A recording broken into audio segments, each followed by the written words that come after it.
Que faire des mômes? Que faire des mômes? Que faire des mômes? Que faire des mômes? Que faire des mômes? Que faire des mômes? Que faire des mômes? Que faire des mômes? Eric Couder. Bonjour à tous, c'est Eric Couder, bienvenue pour ce nouvel épisode de votre podcast Que faire des mômes, en compagnie du docteur Jean-Michel Cohen.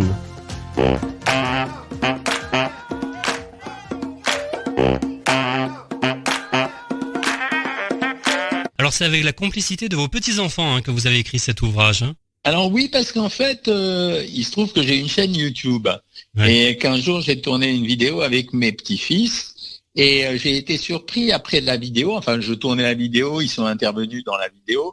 Et à un moment donné, ils se sont mis en retrait de la caméra et ils ont écouté toute la vidéo, du début jusqu'à la fin.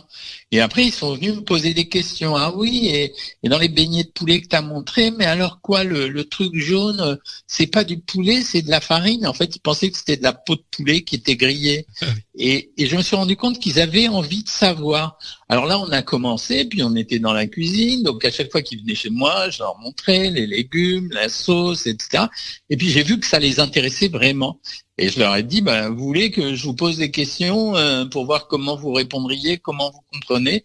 Et on fait ce livre ensemble. Et les trois, là, Nathan, Noam et Léna, ils étaient emballés par l'histoire. Donc je les ai pris plusieurs après-midi d'affilée, ce qui était un vrai bonheur. Et on a fabriqué ce bouquin en quelque sorte ensemble. Est-ce que vous êtes d'accord pour dire que ce livre est destiné aussi bien aux enfants qu'à leurs parents et leurs grands-parents? Parce que les grands-parents, ça va leur donner aussi des idées et comprendre certaines choses. D'ailleurs, c'est ce qui se passe à l'heure actuelle. J'ai reçu beaucoup de messages et d'ailleurs, je les remercie de grands-parents ou parents qui m'ont dit, écoutez, on a acheté le livre, on était un peu... on comprenait pas très bien, mais quand on l'a ouvert, quand on était dans la librairie, on a vu des trucs très intéressants et donc on les a lus sur place et on a acheté le bouquin. Et depuis, ça leur sert à communiquer avec leurs enfants et leurs petits-enfants autour de la nourriture.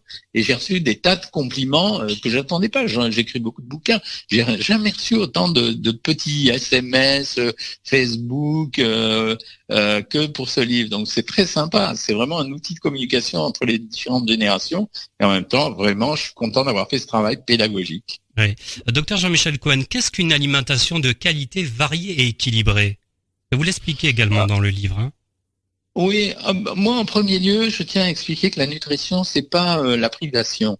Ça veut dire que je dois continuer à favoriser le plaisir alimentaire. Le plaisir alimentaire fait partie des plaisirs de la vie. Et en même temps, on a besoin d'activer les circuits de la récompense autrement que par des systèmes comme, toutes les drogues récréatives qui existent. Donc, l'alimentation est un plaisir. Ça, c'est la première chose. La deuxième chose, c'est qu'une alimentation bien construite, elle respecte un certain nombre de paramètres. Il y a beaucoup de bêtises qui sont dites sur les réseaux sociaux, mais c'est entre 40 et 50% de sucre lent, que vous trouvez dans les produits céréaliers ou dans les féculents. C'est 30 à 35% de lipides et c'est 15 à 20% de protéines.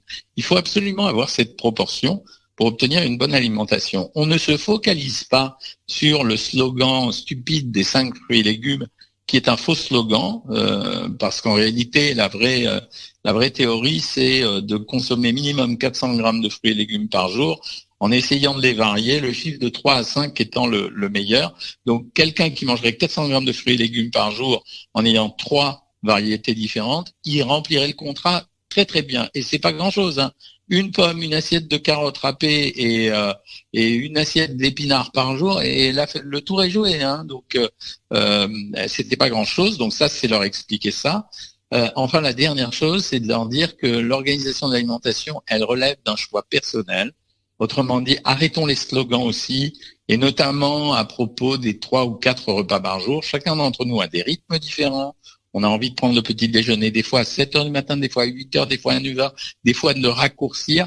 Quoi qu'il en soit, le bilan de la journée, il doit revêtir tous les aspects que je viens de vous décrire. Oui. Donc les règles d'or, c'est de bien manger et de manger varié en tout cas. Hein, c'est ça. Alors, c'est de prendre du plaisir quand on mange, de varier le plus possible les aliments. Et j'insiste beaucoup sur varier beaucoup les aliments parce que je suis en préparation d'un nouveau livre sur toutes les peurs alimentaires à l'heure actuelle, perturbateurs endocriniens, résidus de pesticides, dioxines, etc.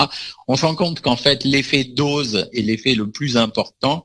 Donc, plus vous allez varier votre alimentation au fur et à mesure de la semaine, et moins vous avez de risques.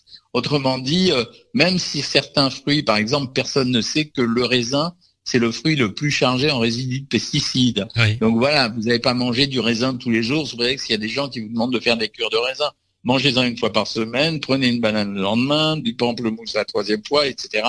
Et profitez des bonnes occasions parce que la nourriture, c'est aussi, ça s'intègre à un système économique. Et je tiens beaucoup à ça parce que je considère qu'à l'heure actuelle, l'une des plus fortes inégalités, elle est au travers de la nourriture. Quand vous avez de l'argent et que vous avez tous les moyens disponibles, vous pouvez bien manger. Quand vous n'avez pas d'argent, vous ne mangez qu'en fonction de vos moyens. Et ces personnes-là mangent un peu moins bien. Et je pense que c'est une inégalité qu'il faudrait corriger. Alors vous dites qu'il n'est jamais trop tôt ou trop tard pour prendre de bonnes habitudes. Non, alors vraiment, il n'est jamais trop tard pour prendre de bonnes habitudes. Les implications de la nourriture aujourd'hui sur la santé sont folles. C'est-à-dire que chaque jour amène son lot de nouvelles surprises. On ne savait pas, par exemple, que la dose de vitamine C à consommer, c'est pas plus de 100, ça sert à rien d'en prendre plus de 100 mg par jour, et c'est couvert par d'autres aliments que le kiwi. C'est couvert en partie par le poivron, qui est un produit extrêmement intéressant. On ne savait pas que les œufs, on a longtemps hésité entre en manger beaucoup ou pas beaucoup, mais on se rend compte que quand on en mange beaucoup, on mange moins d'autres produits. Donc finalement, il faut avoir moins peur du cholestérol qu'auparavant. Et bien voilà, Que faire des mômes pour aujourd'hui, c'est terminé. Rendez-vous au prochain épisode pour écouter la suite de cette interview. Bye bye.